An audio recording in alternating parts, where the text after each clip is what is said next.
بسم اللہ الرحمن الرحیم نحمدہ ونصلی علی رسولہ الکریم والحمد للہ رب العالمین۔ آج ہم ریاض الصالحین کے حصہ دوم کا باب نمبر 56 پڑھنے جا رہے ہیں۔ اس باب میں امام نووی رحمہ اللہ ان احادیث کو لے کر آئے تھے جس میں دنیا کو کم سے کم حاصل کرنے کے بارے میں کہا گیا، بلکہ دنیا سے بے رغبتی کے بارے میں جو احادیث تھی وہ لے کر آئے۔ اس باب کا نام تھا باب فضل الجوع وخشونۃ العیش والاقتصار علی القلیل من المأکول والمشروب والملبوس وغیرہا من حظوظ النفس وترک الشہوات۔ بھوکا رہنے، زہد کی زندگی بسر کرنے، کھانے پینے وغیرہ میں کم از کم پر اکتفا کرنے اور مرغوب چیزوں سے کنارہ کش رہنے کی فضیلت کا بیان۔ اور ہمارے آج کے سبق کی ابتدا حضرت ابو موسیٰ اشعری رضی اللہ عنہ کی حدیث سے ہوگا۔ وعن ابی بردہ بن ابی موسیٰ اشعری رضی اللہ عنہ قال اخرجت لنا عائشة رضی اللہ عنہ کساء او ازارا غلیظا قالت قبض رسول اللہ صلی اللہ علیہ وسلم فی ہذین۔ حضرت ابو موسیٰ اشعری رضی اللہ عنہ سے روایت ہے کہ حضرت عائشہ رضی اللہ عنہ نے ہمیں اوپر لینے والی چادر اور نیچے لینے والی چادر، دو موٹی چادر نکال کر دکھائی اور فرمایا رسول اللہ صلی اللہ علیہ وسلم کی وفات ان دو چادروں میں ہوئی۔ کساء و ازارا غلیظا، یہ آپ صلی اللہ علیہ وسلم کا جو اس وقت لباس تھا اس کو بیان کیا۔ کساء اوپر والی چادر اور اس کو ازارا نیچے والی چادر کو کہتے ہیں، اور غلیظاً سے مراد موٹی یعنی عام سی سادہ سی چادر تھی۔ آپ صلی اللہ علیہ وسلم کے اس لباس سے اندازہ کیا جا سکتا ہے کہ آپ نے صرف کھانے پینے میں سادگی کو اختیار نہیں فرمایا بلکہ تمام ہی رہن سہن میں ایسی سادگی کو اختیار فرمایا ہوا تھا۔ یہاں پر آپ صلی اللہ علیہ وسلم کے لباس کا ذکر ہے کہ وہ کس قدر سادہ تھا۔ آپ صلی اللہ علیہ وسلم نے اپنے حق میں یہ دعا کی تھی جس کا ترجمہ تھا اے اللہ مجھے مسکین زندہ رکھ اور مسکینی کی حالت میں موت دے۔ اسی کا یہ اثر تھا کہ آپ صلی اللہ علیہ وسلم دنیا سے تشریف لے گئے تو آپ کے جسم مبارک پر دو انتہائی معمولی درجے کے کپڑے تھے۔ حضرت سعد بن ابی وقاص رضی اللہ عنہ قال انی لأول العرب رما بسهم فی سبیل اللہ وَلَقَدْ كُنَّا نَغْزُو مَعَ رَسُولِ اللَّهِ صَلَّى اللَّهُ عَلَيْهِ وَسَلَّمَ مَا لَنَا طَعَامٌ إِلَّا وَرَقُ الْحُبْلَ وَهَذَا السَّمُرُ حَتَّى إِنْ كَانَ أَحَدُنَا لَيَزَعُ كَمَا تَزَعُ الشَّاةُ مَا لَهُ خِلْطٌ متفق علیہ۔ حضرت سعد بن ابی وقاص رضی اللہ عنہ سے روایت ہے، وہ فرماتے ہیں کہ میں پہلا عرب آدمی ہوں جس نے اللہ کے راستے میں تیر اندازی کی، اور ہم آپ صلی اللہ علیہ وسلم کے ساتھ جہاد کرتے تھے۔ ہمارا یہ حال تھا کہ ہمارے پاس کھانے کے لیے جنگلی درخت اور کیکر کے پتوں کے علاوہ کچھ نہ ہوتا، یہاں تک کہ ہم بکری کی مینگروں کی طرح قضائے حاجت کرتے، اس میں لیس اور مادہ نہ ہوتا۔ الحبلہ ہاں پر پیش اور با ساکن اور سامور بمانا کیکر، یہ دونوں جنگل کے دو مشہور درختوں کے نام ہیں۔ آپ صلی اللہ علیہ وسلم کے صحابی حضرت سعد بن وقاص رضی اللہ عنہ اپنے کیفیت بیان کر رہے ہیں جو کہ اتنے بڑے مجاہد تھے کہ سب سے پہلا جو تیر تھا وہ حضرت سعد بن ابی وقاص رضی اللہ عنہ نے اللہ کے راستے میں چلایا۔ اس کا واقعہ یہ ہے کہ جب آپ صلی اللہ علیہ وسلم نے 1 ہجری میں حضرت عبداللہ بن حارث رضی اللہ عنہ کی سرکردگی میں 60 سواروں کا ایک لشکر ابو سفیان بن حرب اور اس کے ساتھی مشرکین کے مقابلے کے لیے روانہ کیا تو اس میں اگرچہ جنگ کی نوبت نہیں آئی مگر جو اسلام کے دشمنان پر پہلا تیر پھینکا تھا وہ حضرت سعد بن ابی وقاص نے پھینکا تھا، تو ان کا خاص مقام تھا۔ تو وہ فرما رہے ہیں ما لنا طعام، یعنی ہمارے لیے کھانے کے لیے کچھ نہیں تھا الا ورق الحبل، مگر جنگل کے درختوں کے پتوں کے سوا۔ بعض حضرات یہ فرماتے ہیں کہ حبلہ جو ہے وہ اور سمر ایک ہی درخت کے نام ہے، یعنی کیکر، اور بعض کہتے ہیں کہ یہ مختلف، سمر کا مطلب کیکر ہے اور حبلہ سے مراد کیکر نہیں بلکہ یہ ایک کوئی دوسرا جنگلی درخت ہے۔ بہرحال اس میں مطلب یہ ہے کہ جہاد میں جاتے وقت سامان خوراک کا بندوبست تو کچھ نہ کچھ ہوتا، مگر وہ اتنا کم ہوتا کہ جنگ کے اختتام تک وہ ہماری خوراک بچتی نہ تھی، یعنی اس قدر جو ہے زمانے اس قدر خوراک کی تنگی تھی۔ تو فرمایا کہ پھر ہم درختوں کے پتے کھاتے۔ دیکھیں درختوں کے پتے کھانے کی نوبت اس وقت آتی ہے جب پورے کی پوری خوراک ختم ہو چکی ہو، اور وہ پتے کھانے کی وجہ سے آگے فرما رہے ہیں کہ اگر ہم میں سے کوئی قضائے حاجت کرتا تو ایسے ہوتا جیسے کہ وہ بکریوں کی مینگنی ہو، کیونکہ کھانا پینے میں نہ تو وہ انسانوں والا کھانا یا اس میں چکناہٹ چربی کچھ بھی نہ ہوتا، تو اس طرح سے اتنے خشک پتے کھانے کی وجہ سے ہماری یہ کیفیت ہوتی۔ تو ان کی اس خوراک کا اثر یہ تھا۔ تو بتانا اصل میں مقصد یہ تھا کہ ہماری اس وقت میں خوراک کی اتنی تنگی ہوتی، حالانکہ مجاہدین کے لیے بہت جو ہے اچھا کھانا تیار کرنے کا کہا جاتا، لیکن اس وقت خوراک کی اتنی تنگی تھی کہ اتنا کم کھانا ہوتا کہ کھانا ختم ہو جاتا اور جنگ ابھی جاری ہی رہتی۔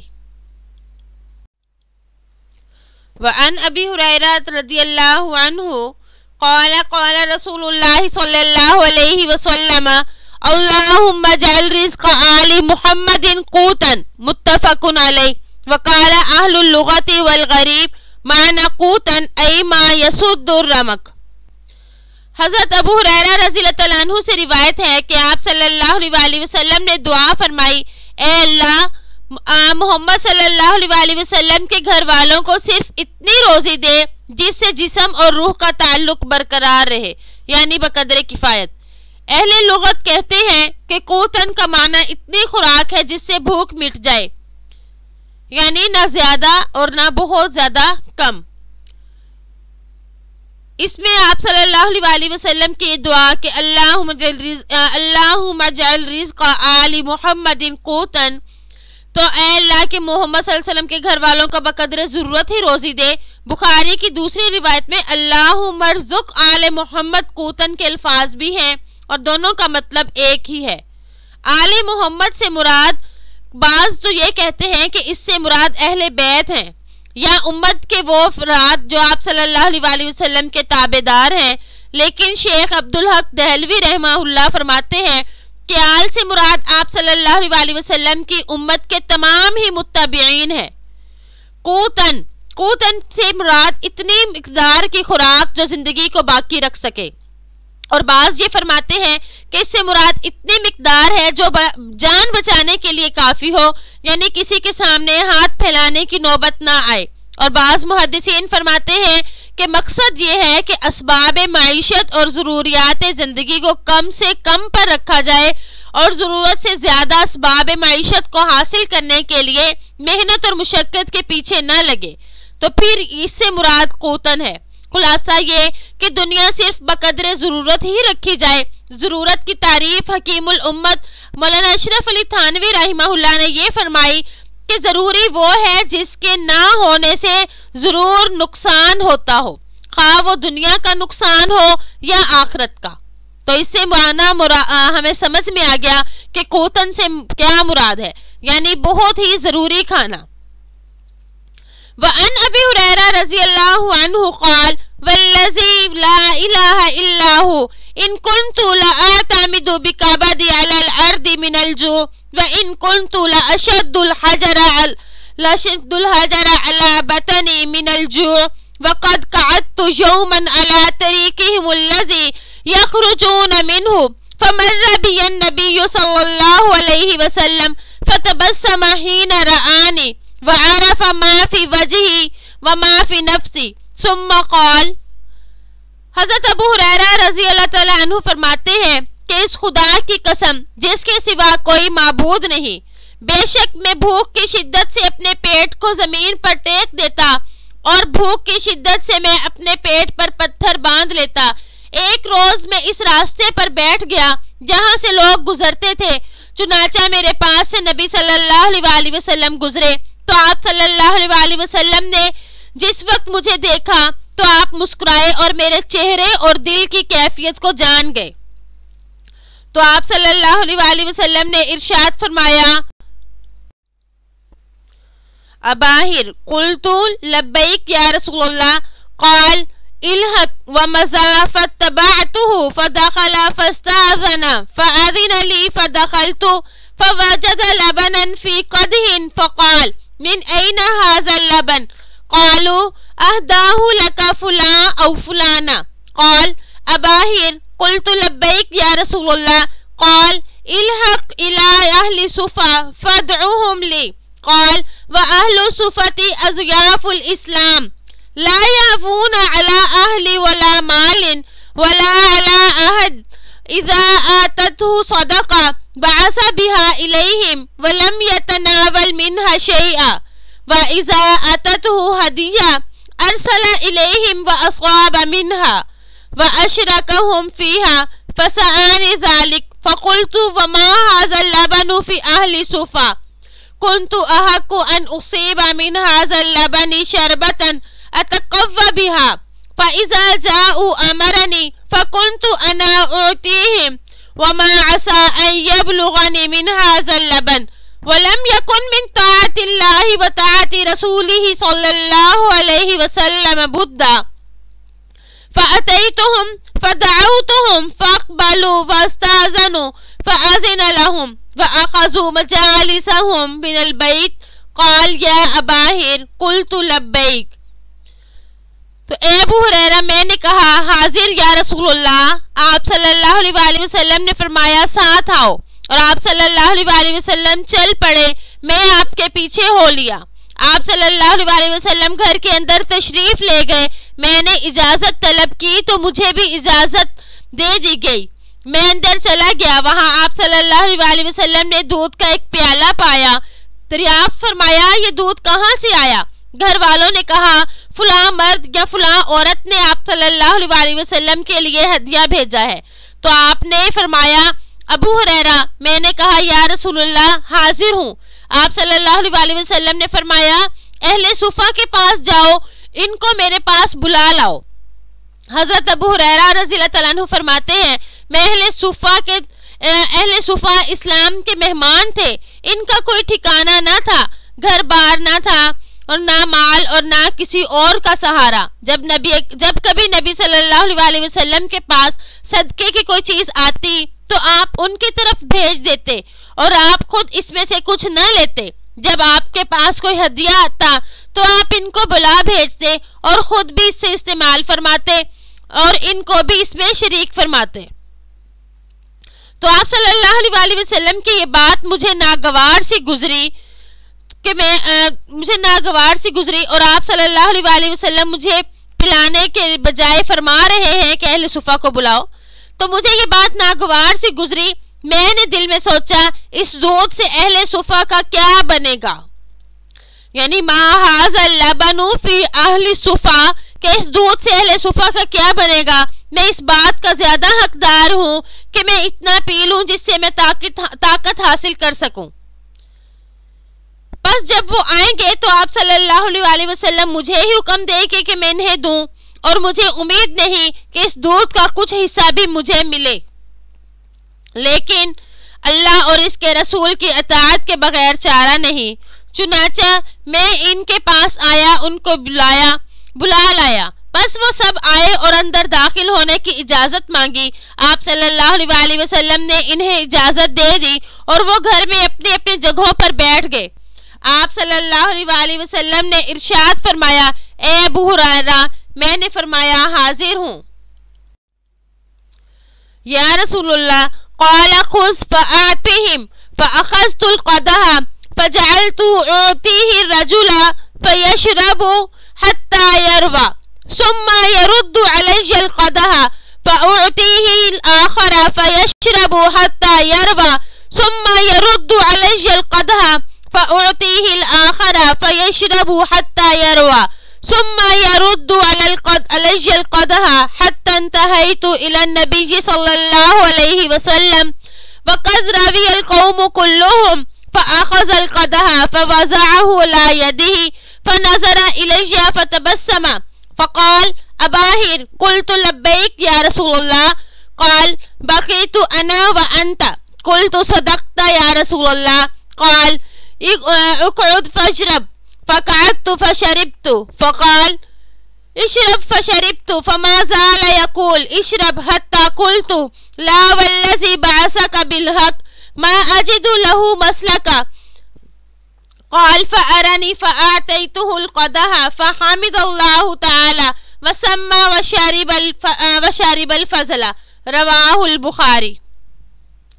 حضرت ابو ہریرہ رضی اللہ عنہ نے کہا کہ حاضر ہوں یا رسول اللہ۔ آپ صلی اللہ علیہ وسلم نے فرمایا یہ پیالہ پکڑ اور ان کو پیش کرو۔ میں نے پیالہ لیا اور ایک ایک آدمی کو دینے لگا، ایک کو دیتا بس وہ پیتا یہاں تک کہ سیراب ہو جاتا، پھر وہ پیالہ مجھے لوٹا دیتا، میں وہ دوسرے کو دے دیتا، بس وہ پیتا حتیٰ کہ میں نبی صلی اللہ علیہ وسلم تک پہنچ گیا اور سب لوگ پی کر سیراب ہو چکے تھے۔ آپ صلی اللہ علیہ وسلم نے پیالہ پکڑا اور اسے اپنے ہاتھ پر رکھا، پھر میری طرف دیکھ کر مسکرائے اور فرمایا اے ابو ہریرہ، میں نے کہا حاضر ہوں یا رسول اللہ۔ آپ صلی اللہ علیہ وسلم نے فرمایا بقیت انا و انتا، یعنی میں اور آپ ہیں۔ قلت، میں نے کہا صدقتا، سچ کہا یا رسول اللہ، اے اللہ کے رسول۔ تو آپ صلی اللہ علیہ وسلم نے فرمایا بیٹھ جاؤ اور پیو۔ چنانچہ میں بیٹھ گیا اور دودھ پیا۔ آپ نے فرمایا اور پیو، میں نے پھر پیا، پھر آپ صلی اللہ علیہ وسلم یہی فرماتے رہے پیو، اور میں پیتا رہا یہاں تک کہ میں نے کہا قسم ہے اس ذات کی جس نے آپ کو حق کے ساتھ بھیجا، اب میں کوئی گنجائش اس کے لیے اپنے اندر نہیں پاتا۔ تو آپ صلی اللہ علیہ وسلم نے فرمایا اچھا مجھے دکھاؤ۔ چنانچہ وہ پیالہ میں نے آپ صلی اللہ علیہ وسلم کو دے دیا۔ آپ نے اللہ کی حمد کی اور اس کا نام لیا اور بچا ہوا دودھ پی لیا۔ اس حدیث مبارک میں اصحاب صفہ کے فقر و فاقہ کی حالت کو بیان کیا جا رہا ہے کہ یہ حال ان کا کیا تھا، کس طرح سے ان کی زندگی بسر ہو رہی تھی۔ متعدد روایات میں ان کا یہی حال بیان کیا گیا۔ کبھی ان کی صفحہ نماز میں بھوک کی وجہ سے گر جاتی، اور ایک دوسری روایت میں حضرت ابو ہریرہ رضی اللہ عنہ خود فرماتے ہیں کہ میں بھوک کی وجہ سے بے ہوش ہو جاتا تھا۔ تو حضرت ابو ہریرہ رضی اللہ عنہ کا ایک یہ بھی فرمان ہے کہ مجھے 3 دن فاقہ ہو گیا، میں چلتے چلتے گر جاتا، لوگوں نے دیوانہ کہنا شروع کر دیا۔ میں صفا کے چبوترے تک بمشکل پہنچا تو آپ صلی اللہ علیہ وسلم کے پاس 2 پیالہ سرید کے رکھے ہوئے تھے جس میں سے لوگ کھا رہے تھے۔ آخر میں جو کچھ پیالے کے آخر میں رہ گیا تو آپ نے جمع کر کے وہ مجھے عطا فرمایا، وہ ایک لقمے سے بھی زیادہ نہیں تھا، اور آپ نے فرمایا کل بسم اللہ، اللہ تعالیٰ کا نام لے کر کھاؤ، خدا کی قسم میں اس میں اتنی برکت ہوئی کہ میں اس کو کھاتا رہا یہاں تک کہ میرا پیٹ بھر گیا۔ تو اس میں بھی آپ صلی اللہ علیہ وسلم کا ایک معجزہ تھا۔ اسی طرح وہ تمام روایات جو صحابہ صفہ کے بارے میں آئی ہیں، اس میں اگر غور کیا جائے تو اس سے معلوم ہوتا ہے کہ اصحاب صفہ جو تھے وہ کتنے تنگ دست تھے، کیونکہ ان کے پاس کوئی چیز نہیں تھی کھانے پینے کی۔ دراصل انہوں نے آپ صلی اللہ علیہ وسلم کی خاطر اپنی دنیا کو چھوڑا ہوا تھا، صرف ان کا مقصد دین ہی حاصل کرنا تھا۔ تو اللہ تعالیٰ نے جس طرح نبی صلی اللہ علیہ وسلم کے لیے فقر کو پسند کیا، یہی فقر ان صحابہ کے لیے بھی تھا۔ ان کا مقصد صرف دین تھا، انہوں نے دنیا کے بارے میں کبھی سوچا ہی نہیں کہ ہم دنیا کو حاصل کریں۔ اپنی تمام تر محنتیں اور کوششیں انہوں نے دین کے لیے صرف کی ہوئی تھی۔ وعن محمد بن سیرین عن ابی ہریرہ رضی اللہ عنہ قال لقد رأيتني وإني لأخر فيما بين منبر رسول الله صلى الله عليه وسلم إلى حجرة عائشة رضي الله عنها مغشيا علي فيجيء الجائي فيضع رجله على عنقي ويرى أني مجنون وما بي من مجنون ما بي إلا الجوع رواہ البخاری۔ محمد بن سیرین رحمہ اللہ بیان کرتے ہیں حضرت ابو ہریرہ رضی اللہ عنہ نے فرمایا میرا یہ حال ہوتا کہ منبر رسول صلی اللہ علیہ وسلم اور حضرت عائشہ رضی اللہ عنہا کے حجرے کے درمیان بے ہوش ہو کر گر جاتا. بس چلنے والا آدمی میری گردن پر پاؤں رکھتا، یہ سمجھتے ہوئے کہ مجھے جنون ہے، حالانکہ مجھے جنون نہ ہوتا، صرف بھوک ہوتی. مغشیًا علیہ یعنی بے ہوش ہو جاتا. یہ حضرت ابو ہریرہ رضی اللہ تعالیٰ عنہ اپنا حال خود بیان فرما رہے ہیں کہ میرا یہ حال ہوتا کہ بھوک کی شدت کی وجہ سے میں بے ہوش ہو جاتا. حضرت ابو ہریرہ رضی اللہ تعالیٰ عنہ بھی اصحاب صفہ میں سے تھے جنہوں نے دین کی خاطر سب کچھ چھوڑ دیا تھا کہ کہیں سے کچھ آ جاتا تو اس کو کھا لیتے، باقی وقتوں میں آپ کے ارشادات کو سنتے اور یاد کرتے. فرمایا وَيَرَا أَنِّي مَجْنُونَ یعنی میری گردن پر پاؤں رکھتا اور یہ خیال کرتا کہ مجھے جنون ہو گیا. گردن پر پاؤں رکھنے کا یہ جو مقصد تھا یہ ان کی کوئی تحقیر کرنا یا ان کی تنقیص کرنا نہیں تھا، بلکہ گردن پر پاؤں اس لیے رکھتے کہ جنون کا علاج ان کے ہاں ایسے ہی ہوتا تھا. تو فرمایا کہ انہیں ایسے لگتا کہ میں مجنون ہو گیا، حالانکہ وہ جنون نہیں ہوتا تھا بلکہ وہ بھوک کی وجہ سے حالت ہوتی تھی. اس حدیث کے راوی جو ہیں ان کا نام محمد اور ابو بکر ان کی کنیت ہے اور ان کے والد کا نام سیرین ہے اور یہ عراق کے رہنے والے تھے. سیرین حضرت عمر رضی اللہ تعالیٰ عنہ کے زمانے میں گرفتار ہو کر آئے اور حضرت انس بن مالک رضی اللہ تعالیٰ عنہ کی غلامی میں آئے. حضرت انس رضی اللہ تعالیٰ عنہ نے ان کو 20 یا 40 ہزار درہم لے کر آزاد کر دیا. اور محمد بن سیرین یہ 33 ہجری میں پیدا ہوئے اور حضرت انس بن مالک رضی اللہ تعالیٰ عنہ کے پاس رہ کر علم الہی حاصل کیا اور ساتھ ساتھ حضرت ابو ہریرہ رضی اللہ تعالیٰ عنہ اور حضرت حسن بصری سے بھی خوب فیض اٹھایا. حضرت انس بن مالک رضی اللہ تعالیٰ عنہ نے نماز جنازہ پڑھنے کے بارے میں انہی کو وصیت کی تھی. امام نووی رحمہ اللہ ان کے بارے میں فرماتے ہیں کہ وہ علم تفسیر، حدیث، فقہ، تعبیر رویہ وغیرہ فنون کے امام تھے. اور ابن حبان کہتے ہیں کہ محمد بن سیرین بصرہ کے سب سے بڑے متقی، فقیہ، فاضل اور حافظ اور معبر خواب تھے. ان سب کے باوجود اللہ سے یہ بہت زیادہ ڈرنے والے تھے. حشام بن حسان کہتے ہیں کہ حضرت محمد بن سیرین کو دن میں ہم ہنستا دیکھتے مگر رات کی تاریکی میں ان کے رونے کی آواز بلند ہوتی تھی. موت کے ذکر سے ان پر موت کی سی کیفیت طاری ہو جاتی. ان کی وفات 110 ہجری میں ہوئی. تقریباً اس وقت ان کی عمر 80 سال تھی. تو اللہ تعالیٰ سے دعا ہے کہ ہمارے اکابرین نے جس طرح سے دنیا سے بے رغبتی اختیار کی تو اللہ تعالیٰ ہمیں بھی توفیق عطا فرمائے کہ ہم دنیا سے بے رغبتی اختیار کریں اور ہم اپنا مقصد جو ہے وہ آخرت کو بنائیں، دنیا کو صرف بقدر ضرورت رکھیں. امید ہے کہ آپ کو آج کا سبق سمجھ آ گیا ہوگا. السلام علیکم ورحمۃ اللہ وبرکاتہ.